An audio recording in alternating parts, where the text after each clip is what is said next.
আসসালামু আলাইকুম। আমরা এখন রয়েছি নারায়ণগঞ্জ আকরা মন্দিরের পাশাপাশি অপরাধ বিচিত্র থেকে সরাসরি লাইভে রয়েছে আমি নাবিলা শারমিন। আপনারা ক্যামেরার স্ক্রিনে যাকে দেখতে পাচ্ছেন তার নাম হচ্ছে প্রণব ঘোষ। ওর বয়স মাত্র 6 বছর। বিগত ওর বয়স যখন 5 বছর তখন থেকে ওর একটা বিরল রোগে আক্রান্ত হয় এবং পেটে প্রচুর ব্যথা হয়। সেই দিক থেকে তার ফ্যামিলি অনেক চিকিৎসা করে। এই যে আপনারা দেখতে পাচ্ছেন যে তার ফাইলগুলা সামনেই আছে। তার ফ্যামিলি অনেক চিকিৎসা করতে করতে প্রায় 20 থেকে 25 লক্ষ টাকা এই পর্যন্ত চলে গেছে। অবশেষে ধারদানা ঋণ করে আর যখন পেরে উঠছিল না তখন অবশেষে সিদ্ধান্ত নিল ক্যামেরার সামনে কিছু বলার জন্য। যে আমরা এখন ওনার ফ্যামিলির সাথে কথা বলবো। জি বলেন। নমস্কার, আসসালামু আলাইকুম। আমার বাচ্চাটা দীর্ঘ 1 বছর ধরে ক্যান্সার রোগের আক্রান্ত। তো ওর প্রথম ধরা পড়ছে পেট ব্যথা নিয়ে। আমরা প্রথম আনোয়ার খান মডার্নে ওর ট্রিটমেন্ট চালাই। ওইখানে ওর অপারেশন করার পর ওর 5টা টিউমার ধরা পড়ছে। 5টা টিউমার অপারেশন করা হয়েছে। এখান থেকে টেস্ট করার পরে ওর আসছে যে ক্যান্সার। তো আমরা ক্যান্সার তো এখানে বলছে যে আমাদের ইন্ডিয়ায় নিয়ে চিকিৎসা করতে।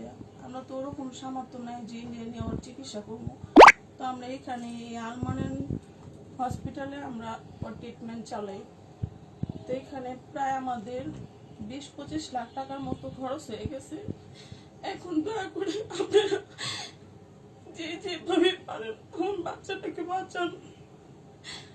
আমি আপনাদের কাছে মা হিসেবে আঁচল পেতে ভিক্ষা চাচ্ছি যে আমার বাচ্চাটা আপনারা যেভাবে হোক বাঁচান। ওর আমরা টোটালি কেমো দেওয়া শেষ করতে পারি নাই। ওর 12টা কেমো দিতে বলছে, আমরা 6টা কেমো দিছি। আর 6টা কেমো দেওয়ার মতো আমাদের সামর্থ্য নাই। তো ওর আরেকটা অপারেশন করতে লাগবো। ওই অপারেশন করার মতো আমাদের সামর্থ্য নাই। ওর এখনো এই যেরকম পেটে বাধা আছে, এই অপারেশনটা করার মতো আমাদের কোনো সামর্থ্য নেই। আপনি যেভাবে পারেন দেশের বাইরে যেখানে আছেন আমার এই মাটার কিছু দান করে মা ভিক্ষা দেন। আপনার তো সন্তান আছে, আপনারা মনে করবেন আপনি সন্তানের জন্য কিন্তু ও আমার সন্তান না, ও আপনাদের সন্তান। আপনার সন্তানের জন্য ও যেমন বেঁচে থাকা,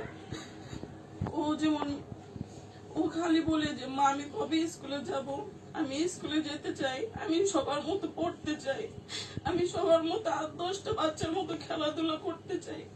এই জন্য আপনাদের কাছে একটাই মিনতি, ওকে আপনারা বাঁচান যেভাবে হোক, আমাকে সাহায্য করেন। আমি আর আপনাদের কাছে কিচ্ছুই চাই না। আমি বলি না যে ও আমার সন্তান, ও আপনাদের সন্তান। আপনারা যেভাবে যেখান থেকে পারেন আমার কিছু সাহায্য করেন। আমি আর পারতেছি না। এরকম না যে আমার কেউ ঋণ দিয়েও সাহায্য করতে পারতেছে না। আমি আর কারোর থেকে কিছু নিতেও পারতেছি না। এখন না পারতে গিয়ে আমি দেশবাসীর কাছে সাহায্য চাইতেছি। আচ্ছা, এই রোগটা কখন ধরা পড়লো আর আপনারা কত বছর বয়সে বুঝতে পারলেন যে এই রোগটা ধরা পড়েছে? ওর 5 বছরের সময় এই রোগটা ধরা পড়ছে। তো 5 বছরের সময় এখন ওর 6 বছর চলতেছে। আমরা বিগত 1 বছর ধরে ওর এই ট্রিটমেন্ট চালাইতেছি।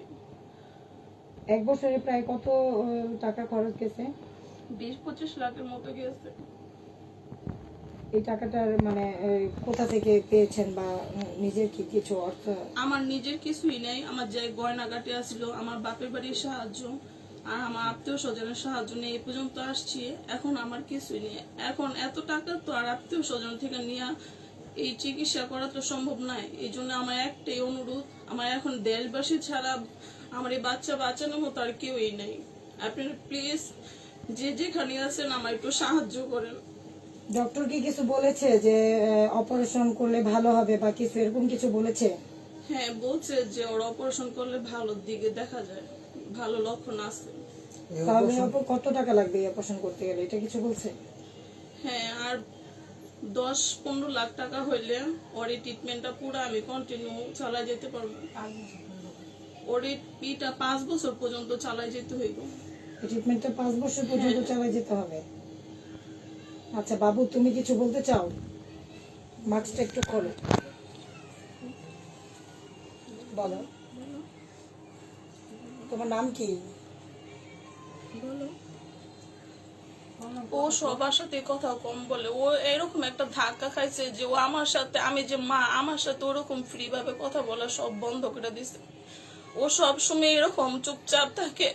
একটা মা কি পারে একটা সন্তান এরকম চুপচাপ নিস্তব্ধ হয়ে মা চোখের সামনে সামনে আস্তে আস্তে দিকে দিকে শেষ হয়ে যেতেছে।